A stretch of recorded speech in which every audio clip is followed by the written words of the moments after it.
కలలుగన్న ఆ కూటమి పొత్తు అవన్నీ వికటించినాయో అది కూటమి పొత్తు దగ్గర నుంచి సీట్ల ఖరారు దగ్గర నుంచి ఆఖరికి అభ్యర్థులను పెట్టుకోవడంలో కూడా తన కూటమిలో భాగస్వాములు అని వాళ్ళు అనుకుంటుంటే వాళ్ళు తన కింద పనిచేసే లేదా ఒక యూనిట్ లాంటి వాళ్ళు సబ్సిడరీలు అన్నట్టు ఈయన భావిస్తున్నారనడానికి చంద్రబాబు నాయుడు భావిస్తున్నారనడానికి ఈయన ఎవరు అనుకుంటే అభ్యర్థులు వాళ్లే అక్కడ సెలెక్ట్ కావడం దగ్గర నుంచి అసలు వాటి ఉనికే ప్రశ్నార్థకమయ్యేట్టు అందులో జనసేన అనే దానికి ఉనికి లేదు ఎక్సెప్ట్ పవన్ కళ్యాణ్ అనే వ్యక్తి తప్ప. సో అది నిజం అనేది ఈయన మనుషులను తీసుకెళ్లి అక్కడ చేర్చి అప్పటికప్పుడు కండువాలు కప్పి చంద్రబాబు నాయుడు గారి మనుషులకు టికెట్ ఇవ్వడం ద్వారా అది రుజువు అయితే జాతీయ పార్టీగా అందులో అధికారంలో కంటిన్యూస్ 2 సార్లు ఉండి 3వసారి కూడా మళ్లీ అధికారంలోకి రావాలనుకుంటున్న బీజేపీ అక్కడ కూడా ఈయన అనుకున్నట్టే సీట్ల ఖరారు జరగడం ఇది బహుశా ఆ పార్టీలను నమ్ముకొని ఉన్న జనసేన కానీ బీజేపీని కానీ ఉన్న వాళ్ళందరికీ ఎంత నిరాశ కలిగించే ఆగ్రహం తెప్పించాయో అది రచ్చక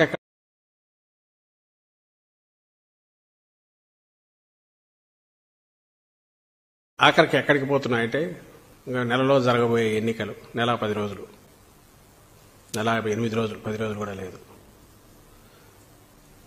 19 ఎన్నికల కంటే ఇంకా ఘోరంగా తెలుగుదేశం పార్టీ పరాభవం పాలై ఇంకా రాజకీయ తెర మీద ఆంధ్రప్రదేశ్ రాజకీయ తెర మీద ఇది పూర్తిగా కనుమరుగవుతోంది అనేది స్పష్టంగా కనపడుతోంది. తెలుగుదేశం పార్టీ అనేది 82లో పుట్టి 83లో అధికారంలోకి వచ్చిన పార్టీ 40 ఏళ్ల తర్వాత కనుమరుగవుతోంది అనేది స్పష్టంగా కనపడుతుండడంతో చంద్రబాబు నాయుడు గారు గంగవెర్రుల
తేల్చుకోవాలనుకుంటే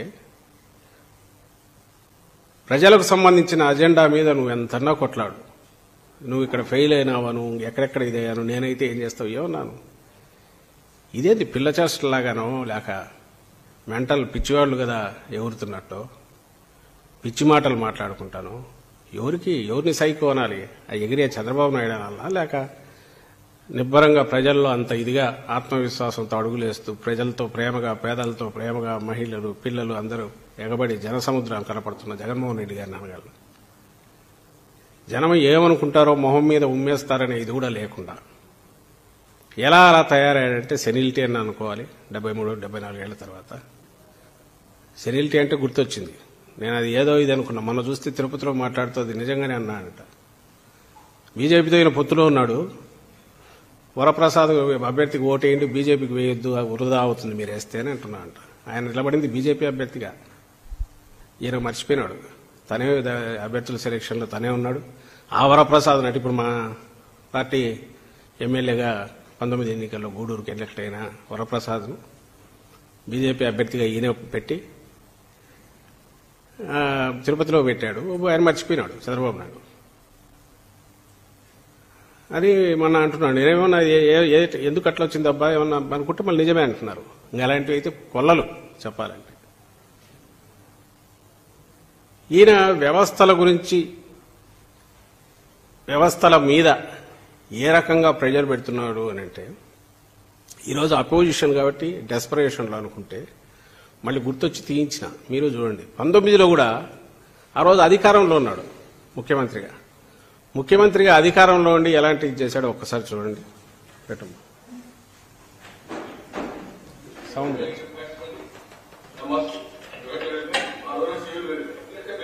ఇది 2019.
ప్రతిపక్షంలో ఉంటే ఏదో డెస్పరేషన్లో అనుకోవచ్చు. అప్పుడు ఆయన ముఖ్యమంత్రి ఎప్పుడు, ఇది 2019 ఐ థింక్ ఏప్రిల్లో ఎన్నికలకు నా వారం ముందేమో. ఆయన ముఖ్యమంత్రి, చంద్రబాబు నాయుడు ముఖ్యమంత్రి, CEO chief electoral officer Gopalakrishna Dwivedi గారు ఉన్నప్పుడు ఆయన ఆఫీస్ మీదకి అటాక్ లాగా వెళ్లి కూర్చొని ఏం దబాయిస్తున్నాడో చూశారు కదా. అప్పుడు ఆయన ముఖ్యమంత్రి, జగన్మోహన్ రెడ్డి గారు ప్రతిపక్ష నాయకుడు. జగన్మోహన్ రెడ్డి గారు ఏ రోజైనా ఇంకొక వ్యవస్థకు సంబంధించిన దాని మీద వెళ్లి ఇలా మాట్లాడిన సందర్భం ఉందా? ఈరోజు ఇప్పుడు జరుగుతున్న దాంట్లో కూడా ఎడాపెడా ఆఫీసర్లు వీళ్ళు కంప్లైంట్ ఇస్తున్నారు, ట్రాన్స్ఫర్లు చేస్తున్నారు. వాళ్ళ కంప్లైంట్లలో వాళ్ళ దాంట్లో నిరాధారమైనవి, సిన్సియర్గా ఉన్న వాళ్ళ మీద అన్నీ ఉన్నాయి. అయినప్పటికీ అది ఎలక్షన్ కమిషన్ పరిధిలోకి ఒకసారి వెళ్లిన తర్వాత అది వాళ్ల విచక్షణ అధికారాన్ని యూజ్ చేసి చేసేది. అలాగే ఇటువైపు అధికార యంత్రాంగం ఎన్నికలు జరిగినన్ని రోజులు, ఎన్నికల ఫలితాలు వచ్చి మళ్లీ గవర్నమెంట్ ఫామ్ అయ్యేంత వరకు ఇది ఒక ఇండిపెండెంట్ బ్యూరోక్రాటిక్ వ్యవస్థ. అది ఉంటుంది గవర్నమెంట్. దాని దారిన అది నడవనివ్వాలి అనే ఒక బ్యాలెన్స్డ్ అప్రోచ్ లేదా ఒక మెచ్యూర్డ్ థింకింగ్ ఉన్న నాయకుడు కాబట్టి జగన్మోహన్ రెడ్డి గారు అట్లున్నారు.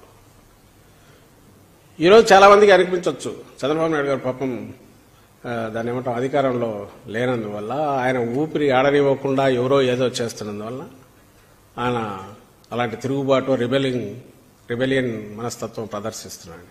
కానీ కాదే, అధికారంలో ఉన్నప్పుడు అలాగే చేశాడే. ఆ రోజు అలాగే చేశాడు.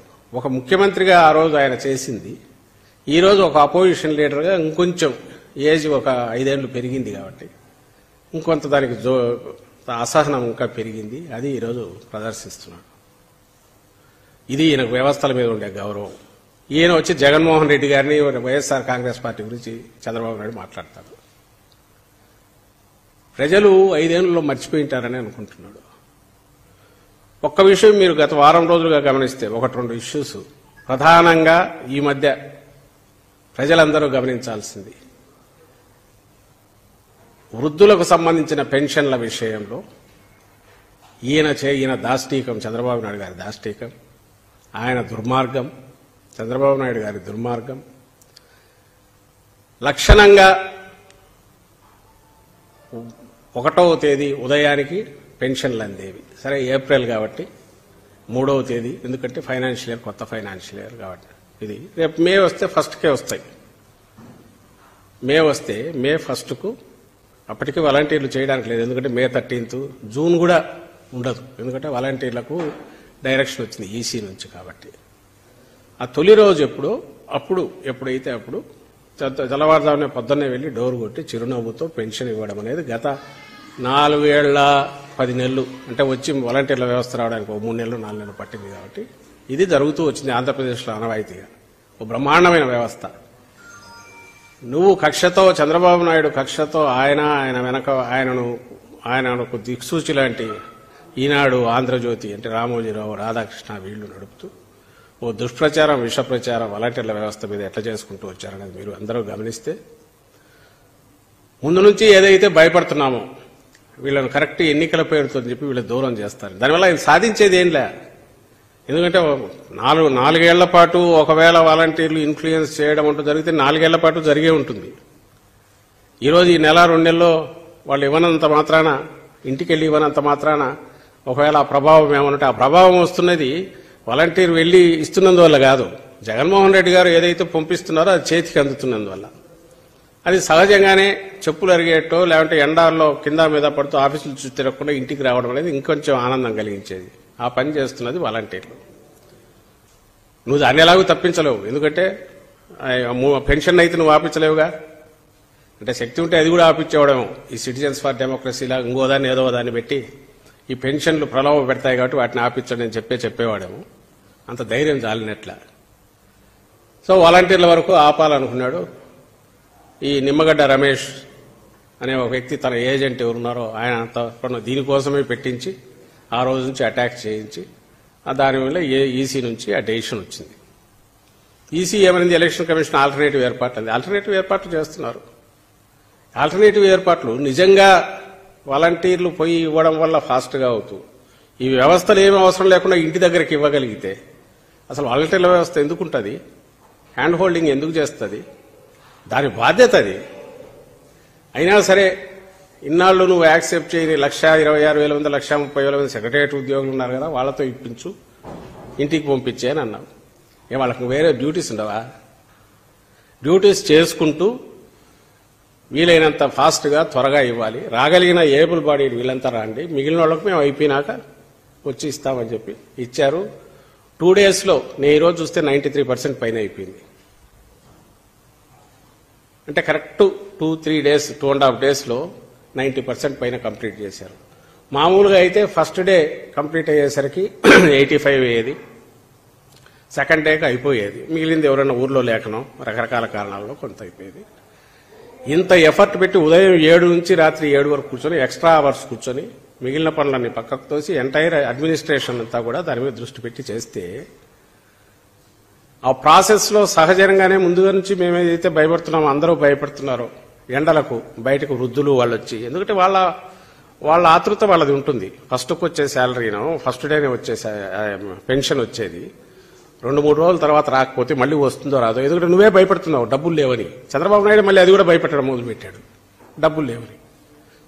మరి డబ్బులు లేకపోతే 2 డేస్లో ఎట్లా ఇచ్చారబ్బా? మీరు భయపెట్టి వాళ్ళు కింద మీద పడి వచ్చి దురదృష్టవశాత్తు కొంతమంది ఎండలకు తరలేక చచ్చిపోయినారు. అది దారుణం. దాని మీద నీకు సింపతి లేదు. మళ్ళీ అది తీసుకుని నిన్న ఇంకో లెటర్ రాస్తాడు, గవర్నమెంట్ ఫెయిల్యూర్ అని. అసలు ఇంత రాక్షస మనస్తత్వము,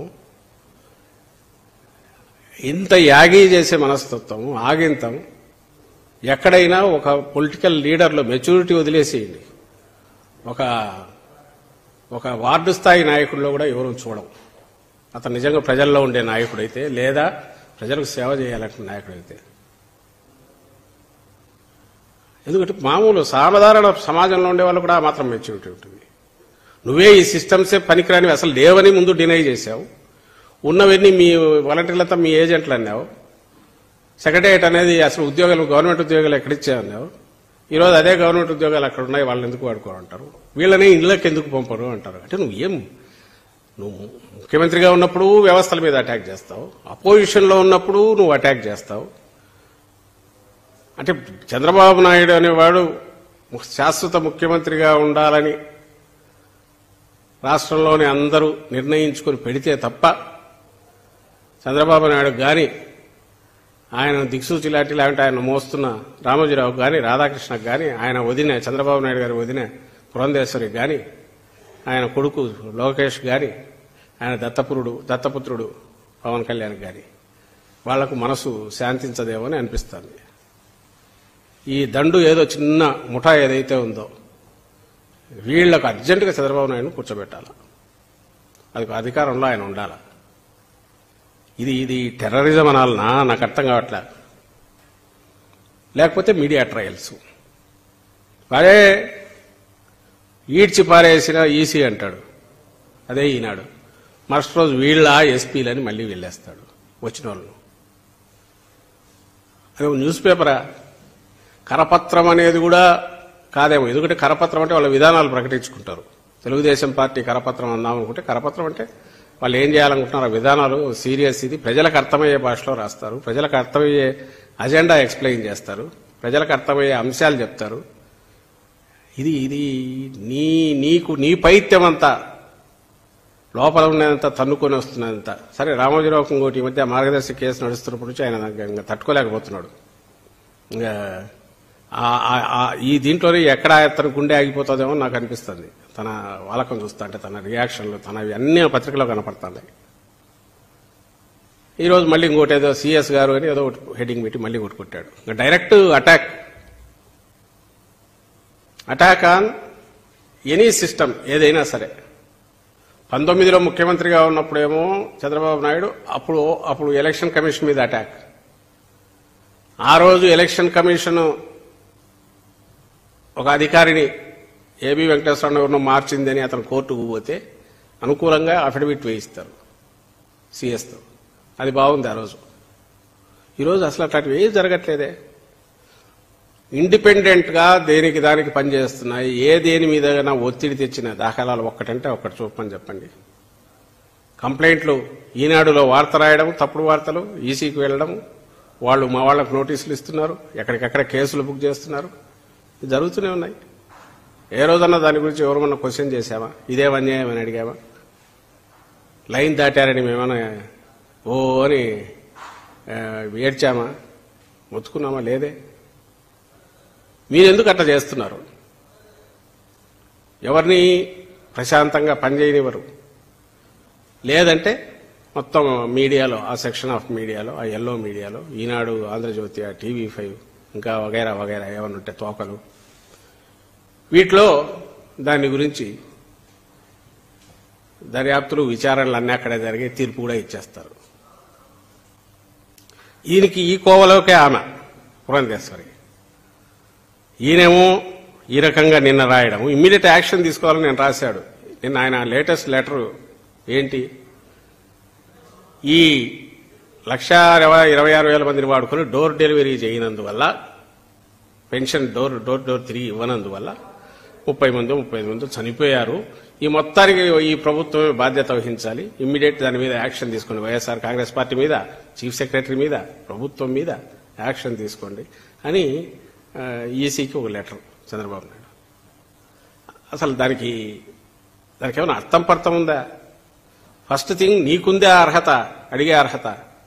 నువ్వే లెటర్ పెట్టించి, నువ్వే ప్రెజర్ తెచ్చి ఈసీ మీద, నువ్వే పెన్షన్లు ఇళ్ల దగ్గరికి చేరకుండా ఆపి, అక్కడికి ప్రభుత్వ యంత్రాంగం మొత్తం కదిలి ఫాస్ట్గా 2 డేస్లోనే కంప్లీట్ చేస్తే, ఎండలకు వచ్చిపోతే దానికి మళ్ళీ వాళ్లే కారణం అని చెప్పి పెట్టి, ఎందుకంటే నీ మీదికి వస్తుంది. బండ బూతులు తిడుతున్నారు జనం, శాపాలు పెడుతున్నారు ఎక్కడికెక్కడ. నీ చంద్రబాబు రూపం ఎట్లుంటుంది, 14-19 మళ్ళీ రిపీట్ అవుతుంది పొరపాటున ఇతనికి ఓటేస్తే అనేది ఎప్పుడైతే స్పష్టంగా ప్రజలకు నీ చేష్టల ద్వారానే, చంద్రబాబు చేష్టల ద్వారానే తెలిసిందో, ఉలిక్కిపడి దిక్కు తెలియక వరుసపెట్టి లెటర్ల మీద లెటర్లు, అందులో భాగంగానే ఇంకో దబాయింపు లెటర్లు. ఇంకా ఆయన వదిన, ఆమె పురంధేశ్వరి, ఆమె జాతీయ పార్టీ, అందులోనూ అధికార పార్టీ, కేంద్రంలో అధికార పార్టీలో ఉన్నదానికి ఇక్కడ అధ్యక్షురాలు. కానీ అజెండా మాత్రం మొత్తం చంద్రబాబు నాయుడు. ఆమె అడాసిటీ, అహంకారం అది అర్థం కావట్లా. మన రాసిండేది ఏకంగా రాష్ట్రంలో ఉండే అధికారులందరినీ పెట్టుబడేసింది. ఐపీఎస్ వీళ్ళు ప్రతి ఒక్కరికి మళ్ళీ వైఎస్ఆర్సీపీ ఇన్ని డబ్బులు ఇచ్చింది, అంత ఇచ్చింది, ఇవి చేసింది అని ఏదో ఒక రిమార్క్స్. అలాగే ఏం చూసి ఏం చేయాలి ఈసీ బాధ్యత ఏంటి, ఎవరిని పెట్టాలనేది కూడా రికమెండేషన్ ఇస్తూ. బహుశా చంద్రబాబు ముఖ్యమంత్రి అని అనుకుని ఆమె రాసిందా, లేక ఈసీ అంటే మా పార్టీ దీని తరఫునే పనిచేస్తుంది కదా అని ఆమె అనుకుని పెట్టిందా? వైల్డ్ అలిగేషన్స్ ప్లస్ ఎవరిని అపాయింట్ చేయాలని కూడా దాంట్లో రాయడం లెటర్. అది అందరి దృష్టికి వచ్చినట్టుంది. మా వాళ్ళు రియాక్ట్ అయ్యారు, అందరం అవుతున్నాం. ఇది ఎందుకు చేసింది ఆమె? చంద్రబాబు నాయుడు గారి పనుపున ఆయన ఒక పక్క అటాక్ చేస్తే, ఆయన వదిన గారు ఇంకొక పక్కన అర్జెంటుగా ఆమె కూడా తన మరిదిని తీసుకొచ్చేసి ఇక్కడ కూర్చోబెట్టాలి పవర్లో. ఆ రోజు ఎన్టీ రామారావు వెన్నుపోటు పొడిచి దించడంలో కూడా పూర్తి చంద్రబాబు నాయుడు సహకారమేమో. మళ్లీ ఈయన ఏజెంటుగా కాంగ్రెస్ అధికారంలో ఉంటే అక్కడ ఆయన ఏజెంటుగా, ఇప్పుడు మళ్లీ ఆయన ఏజెంటుగా ఆయన ఒక పక్క నుంచి ఈసీ మీద ప్రెజర్ చేస్తే ఈమె షీ థింగ్స్ బహుశా మాదే కదా రూలింగ్ పార్టీ, అక్కడ మేము ఎట్లయినా ఏమైనా డైరెక్షన్స్ ఇవ్వచ్చు అనుకుని ఈసీకి ఆమె ఇచ్చారేమో, ఆమె రాస్తున్నారు. ఇవి ఇంకా పత్రికలు, మీడియా వీళ్ళ దీనికి తగినట్టే వాళ్ళు చేష్టాలు కూడా అట్లే ఉన్నాయి. అంటే నిజంగా అర్థం కాదు అంటే వీళ్ళందరి అహంకారం ఎక్కడి నుంచి, దీనికి బేస్ ఏంటి? అసహనం అర్థమవుతోంది, నిస్పృహ అర్థమవుతోంది. ఈ అహంకారం ఏంటండి? As if they are meant for ruling. వాళ్ళు ఉండేదే శాశ్వతమైన రూలింగ్ కోసం మేము ఉన్నాం అనుకుంటున్నారా? అధికారికంగా కానీ అనధికారికంగా కానీ అర్థం కావట్లా. ప్రజలందరూ గమనించాల్సింది, ఇలాంటి అధికారం కోసమే, వాళ్ళు బాగుపడడానికే, ప్రజల గురించి ఆలోచన లేకుండా వాళ్ళు చేస్తున్న పన్నాగాలు, ఏదైనా వేస్తున్న పన్నాగాలు కానీ చేస్తున్న కుట్రలు కానీ, అందులో భాగంగానే ఈ ఎక్స్ప్రెసివ్గా అందరికి కనపడేటట్టు ఏదో ఘోరాలు జరిగిపోతున్నాయి. ఘోరం జరిగిపోయిందంటే నేను ఇంతకుముందు చూపించిన లాంటిది.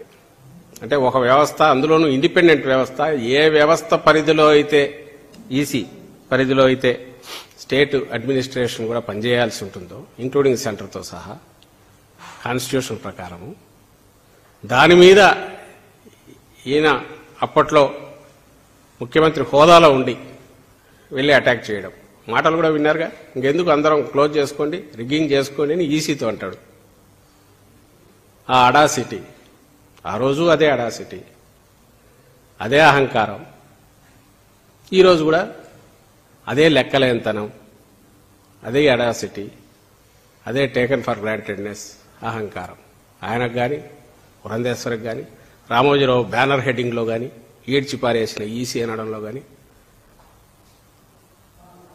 రాధాకృష్ణ వెకిలి రాతల్లో కానీ, దేంట్లో అయినా సరే నిజంగా ఎవరు మీరు ఎవరినైనా గమనించండి, ఇంతవరకు వచ్చిన గవర్నమెంట్లు కానీ, ఇంతవరకు వచ్చిన రాజకీయ పక్షాలు కానీ ఇంత అసహ్యంగా, ఇంత దుర్మార్గంగా,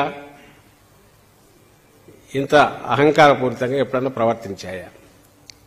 అండ్ ఈరోజు ఎవరైతే పోటీ పడుతున్నామో వైఎస్ఆర్ కాంగ్రెస్ పార్టీ, అలాగే మా నాయకుడు జగన్మోహన్ రెడ్డి గారిని, ఏ రోజన్నా ప్రజాస్వామ్య సూత్రాలకు భిన్నంగా ఇలా వ్యవహరించాము? ఈ తేడా గమనించాల్సిందిగా మేము ప్రజలందరినీ కోరుతున్నాం. ఇంకా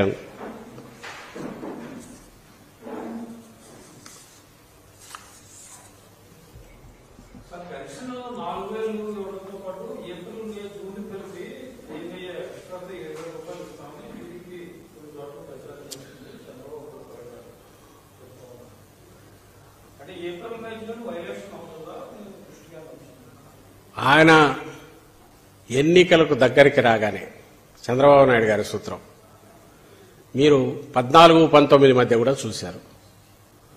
14-19 మధ్య కూడా ఆయన చేసింది, మేము 2000 రూపాయలు పెన్షన్ రాగానే ఇస్తామని జగన్మోహన్ రెడ్డి గారు నాకు గుర్తుండి 2016-17లో ఎప్పుడో ప్లీనరీలో ప్రకటించాం.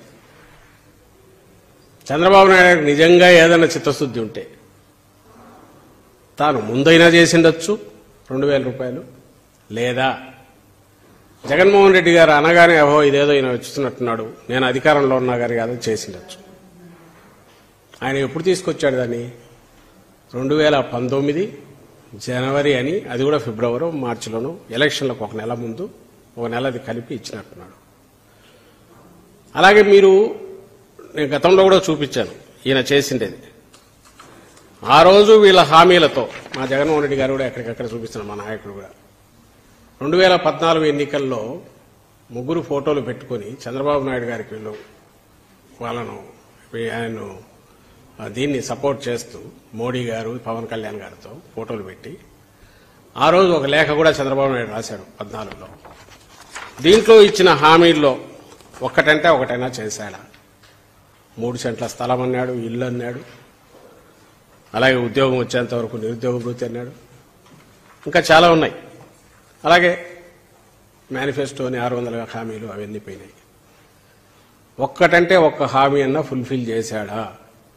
చేయలేదు. 2 గమనించండి, చంద్రబాబు నాయుడు గారికి జగన్మోహన్ రెడ్డి గారికి తేడాలు. ఎందుకంటే ఇద్దరే పోటీ పడుతున్నారు, ఆయన ఈయన.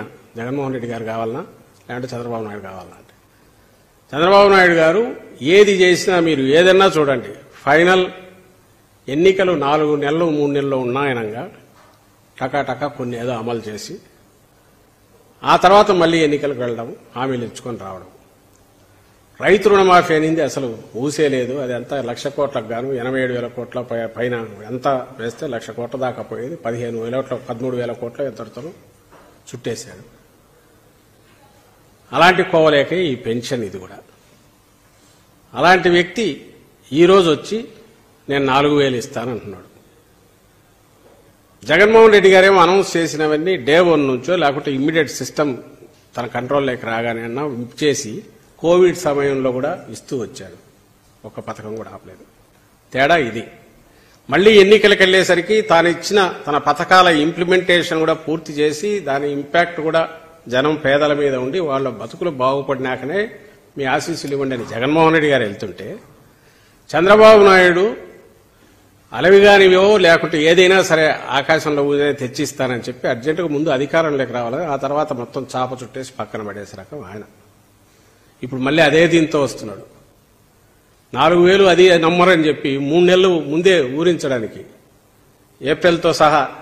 జూలైలో ఎందుకు? ఏప్రిల్ రాగానే ఇవ్వచ్చుగా, మే 1 నుంచి ఇవ్వచ్చుగా. మళ్ళీ జూలై ఎందుకు పెట్టినాడో తెలియట్లా. ఆయనకేమైనా 5,000 అయినా చెప్తాడు. నాకు పురాణాలు దీనికి సంబంధించి గుర్తొస్తుంది ఒకటి. సీతమ్మ తల్లిని తీసుకుపోవడానికి రావణాసురుడు వచ్చినప్పుడు ఆ వేషంలో అట్లే వస్తే దగ్గరికి రానివ్వరు, లక్ష్మణ రేఖ ఉంది దాటదు ఆమె. అందుకని ఒక సాధువు వేషంలో వస్తారు. ఆకలేస్తుంది, ఇదేదన్నా ఆహారం ఏదన్నా కావాలని అడుగుతాడు. ఆమె లైన్ దాటకూడదు కదా అని అవతలే ఉండి వేయిపోతే ఇది లైన్ దాటమంటాడు. లైన్ దాటమంటే ఆమెకు లక్ష్మణుడు గీసిన గీత గుర్తొస్తుంది. అనుమానంతో ఇది ఉంటే ఆగ్రహం వ్యక్తం చేస్తాడు, సాధువులనే నమ్మరాని. అవతలకి రాగానే ఎత్తుకొని వెళ్ళిపోతాడు, లంకలో పెడతాడు. ఇదే ఈయన చేయబోయేది. ఓటర్ దగ్గరికి తన అసలు స్వరూపం మూసిగేసి ఓ సాధువు రూపంలో పోతున్నాడు. పోయి ఇవన్నీ చెప్తున్నాడు. మధ్య మధ్యలో మా మీద మేము జగన్మోహన్ రెడ్డి గారిని ఒక రాక్షసుడుగా, ఈ రాక్షస రాజ్యంగా, ఇంకొకటిగా, ఈ పాలనంతా ఇదని చెప్పి కృత్రిమైంది ఒకటి క్రియేట్ చేసి ఇక్కడికి వెళ్ళి నేను వస్తే ఇదిగో స్వర్గధామం ఇదంతా ఇట్లా అయిపోతుంది, ఇంకా మీకు ఏం కావాలో చెప్పండి. అన్ని ఆ చేతులు ఊపడం అది చూస్తే మాయల పకెట్ లాగే ఉంటుంది, ఓ మాంత్రికుడిలాగా ఆయన మాటల మాదిరే ఉంటున్నాయి మీరు స్టేజ్ మీద చూస్తే. ఆ హామీలో డెప్త్ లేదనేది ఆయన మాటల్లోనే వ్యక్తమవుతుంది. కన్విక్షన్ లేదు తనకు, అందుకే అంత క్యాజువల్గా అంటున్నాడు. ఇంకా 2 రోజులు అయినాక 4,000 సరిపోతుంటే ఇంకొక 500 యాడ్ చేస్తానులే అంటాడు. ఐ థింక్ ఆ మధ్య 50 ఏళ్ల క్రితం చేస్తానని అంటున్నాడు ఎవరికో. అది మొత్తం అందరికి చేసినా చేస్తానంటాడు. ఎలాగో ఇవ్వని దానికి ఏముంది, ఎంతైనా చెప్పచ్చు. ప్రజలకు మేము చేసే విజ్ఞప్తి ఒకటే, ఖచ్చితంగా గుర్తుపెట్టుకోండి. ఏదైతే ఆయన చెప్పినా 14-19 మరీ రిమోట్ పాస్ట్ కాదు, మరీ డిస్టెంట్ పాస్ట్ కాదు, 14-19 మధ్య ఏం చేశాడు, అమలు చేశాడా లేదా? ఆ రోజు వీళ్లే పక్కన అందరు ఉన్నారు. ఇప్పుడు వీళ్ళందరూ మరి ఎండార్స్ చేస్తారా ఈయనవన్నీ చెప్పినవన్నీ? తెలియదు. ఎవరు? మోడీ గారు, పవన్ కళ్యాణ్ గారు. ఎన్టీ రామారావు గారిని అంటే ఈయన అవసరానికి వాడుకుంటుంటాడు, ఆయన ఫోటో ఉంది కానీ విజయ్. సో మళ్ళీ ఈయన ఈ హామీలతో వచ్చినారు. దాంతోపాటు ఉచిత ఇసుక అంటున్నాడు. ఇంకొకటి నేనే చెప్తున్నాగా, ఉచిత ఇసుకంట. ఏ రోజన్నా చంద్రబాబు నాయుడు హయాంలో ఎక్కడన్నా ఉచితంగా ఇసుక వచ్చిందండి? మీరు కూడా ఎవరన్నా అప్పుడు ఇల్లు కట్టుకోండొచ్చు, ఇక్కడ మీడియా వాళ్ళలో ఉండొచ్చు, లేదా బయట నేను చెప్తుంటే వింటున్న వాళ్ళైనా ఉండొచ్చు. క్రేన్లు పెట్టి ఎట్లా పని చేశారండి ఆ రోజు? ఉచితంగా ఇసుక సప్లై చేయాలంటే క్రేన్లు పడవలు పెట్టి తీసి చేసిన వాళ్ళు వాళ్ళకి ఎట్లా గిట్టుబాటు ఉంటుంది? ఎక్సెప్ట్ ట్రాన్స్పోర్టేషన్ తప్ప ఇంకో రూపాయి పడకూడదు కదా. ఎక్కడన్నా దొరికిందా ఇసుక? ఆ రోజు అదంతా ప్రభుత్వానికి రావాల్సిన ఆదాయం అంతా వీళ్ళ జోబుల్లోకి వెళ్ళింది. జగన్మోహన్ రెడ్డి గారు వచ్చాక ట్రాన్స్పరెంట్ గా అది ప్రభుత్వానికి సంవత్సరానికి ఒక 800 కోట్లు జమ అవుతుంది. ఫస్ట్ టైం హిస్టరీలో ఇసుకకు సంబంధించి ట్రాన్స్పరెంట్ గా, ఓపెన్ గా, రీజనబుల్ ప్రైస్ కు కిందికి ఇస్తున్నాం. ప్రజలు అన్ని గమనిస్తున్నారు. ఇది కూడా గమనించాల్సిందిగా ఏ హామీ అన్నా ఇవ్వమనండి. 14-19 మధ్య చంద్రబాబు నాయుడు గారు అది చేశారా? 19-24 మధ్య జగన్మోహన్ రెడ్డి గారు తను చెప్పినవన్నీ పూర్తి చేశారా లేదా? ఎప్పటి నుంచి చేశారు? రెండవది, ఫ్యాగెండ్లో 4 ఏళ్లు చేయకుండా మేము కూడా నవంబర్లో చేసిండొచ్చు, ఇంక్లూడింగ్ నంబర్స్తో సహా. పెన్షన్స్ 2018 నాకు గుర్తుండే ఆగస్టు సెప్టెంబర్ వరకు 39 లక్షలు ఉండేది. ఆగస్టు వరకు సెప్టెంబర్ వరకు. ఆ తర్వాత ప్రెజర్ విపరీతంగా ఉంది. మీరైతే మీడియాలోనే వచ్చినాయి అప్లికేషన్లు, లక్షలాది అప్లికేషన్లు తీసుకోవడము, అదేదో దాని ఒక దీనిలాగా కండక్ట్ చేసి జన్మభూమి కార్యక్రమం ఏదో పెట్టి ఎక్కడో జరిపి తీసుకోవడము, వాటిని ఎక్కడ చెత్తబుట్టలో కూడా దొరుకుతాయి. అంటే ఎన్నికలకు 6-7 నెలల ముందు వరకు కూడా 39 lakhs. ఎన్నికల దగ్గరికి వచ్చినా సడన్గా పెరుగుతాయి. ఎట్లా పెరుగుతాయండి? నిజంగా గాన ఓపెన్ గా అర్హత ఉన్న వాళ్ళందరికీ ఇచ్చి ఉంటే చంద్రబాబు నాయుడు గారు గ్రాడ్యువల్ గా పెరుగుతుందా? సడన్ గా పెరుగుతాయా? ఎలక్షన్లు వస్తున్నాయి కాబట్టి ప్రెజర్ విపరీతంగా ఉంటుంది, అందరూ ఆగ్రహిస్తారు, వృద్ధులు అందరూ అని చెప్పి టకాటకా కొంత పెంచాడు, చేతులు దులుపుకున్నాడు. ఇప్పుడు మళ్ళీ అదే మాటలు మాట్లాడుతున్నాడు. సో ఇది గమనిస్తారు, అందరూ గమనిస్తున్నారని ఆయనకు తెలుసు కాబట్టి ధాటిగా చెప్పలేకపోతున్నాడు. కన్విక్షన్ కానీ డెప్త్ కానీ ఆయన మాటల్లో ఉండట్లేదు.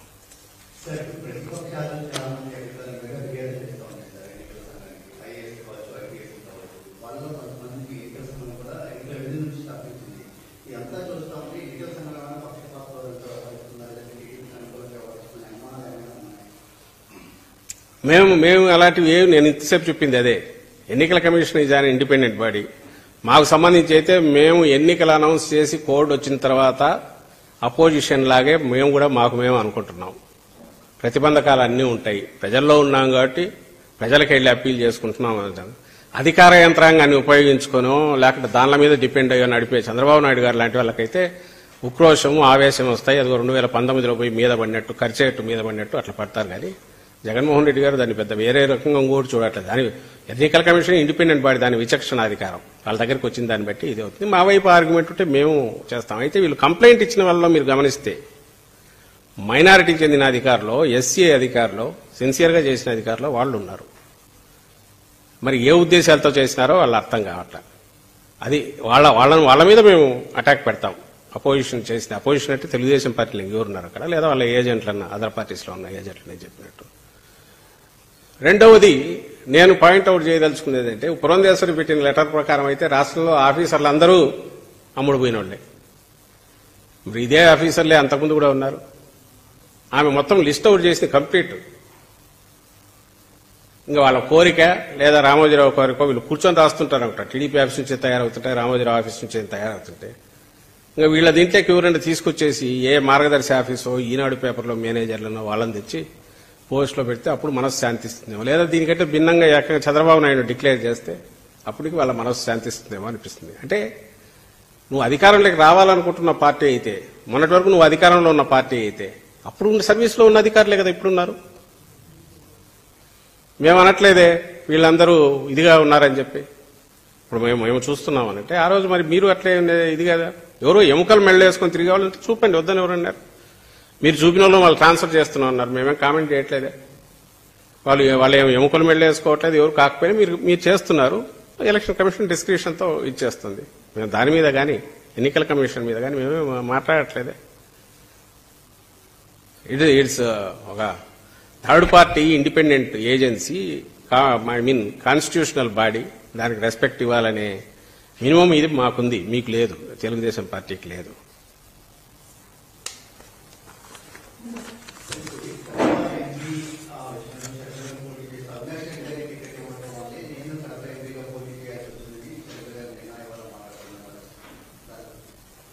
దాని మీద కూడా ఇంతకుముందు చెప్పినట్టున్నాం.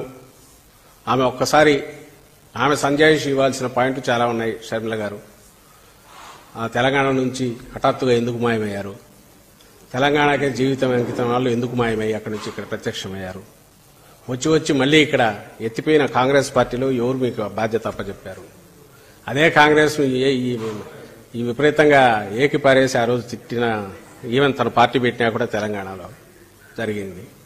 అలాగే తెలంగాణ ఇంట్రెస్ట్ నాకు ముఖ్యం, అవసరమైతే ఆంధ్రాతో కొట్లాడతానని కూడా అన్నారు. మరి అదంతా ఏమైంది?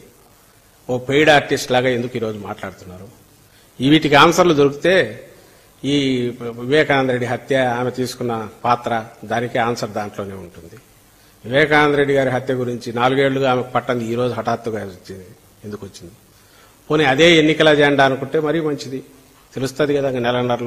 నెలన్నరలో ప్రజలు ఏమనుకుంటున్నారు, ప్రజా కోర్టులోనే తేల్చుకోవాలనుకుంటున్నామని అన్నట్టున్నారు. ఈరోజు ప్రజా కోర్టులో మరీ మంచిది, దాంతో అప్పటికన్నా నోళ్లు మూతలు పడాలి కదా.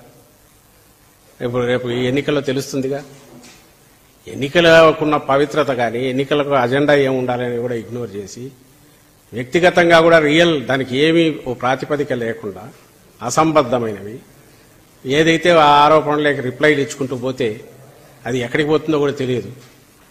అనెండింగ్ ఇది ప్రాసెస్. కంక్లూజన్స్కి వచ్చి కోర్టు పరిధిలో ఉన్న అంశాల గురించి, సిబిఐ పరిధిలో ఉన్న అంశాల గురించి కంక్లూజన్స్కి వచ్చి, కాబట్టి దాని అసలు ఏమీ లేకముందే అంతా కూడా ముద్ర వేసి, అది ఏ రకంగా ఎట్లా చూసినా అది దానికి నేను ఇంతకుముందు చంద్రబాబు నాయుడు గురించి అనిందే, జనం అంటే టేకెన్ ఫర్ గ్రాంటెడ్, ఒక అహంకారంతో కూడిన మాటలు తప్పవి. దాంట్లో ఎలాంటి సహేతుకత కానీ, లేదా ఇప్పుడు ఏ సందర్భం అయితే ఎన్నికలు ఉన్నాయో వాటికి తగిన రకమైన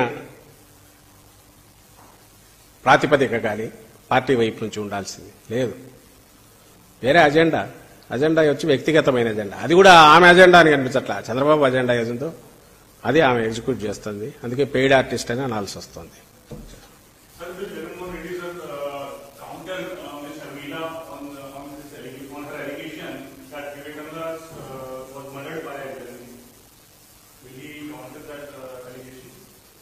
That will be settled in the court of law, whatever that is happening.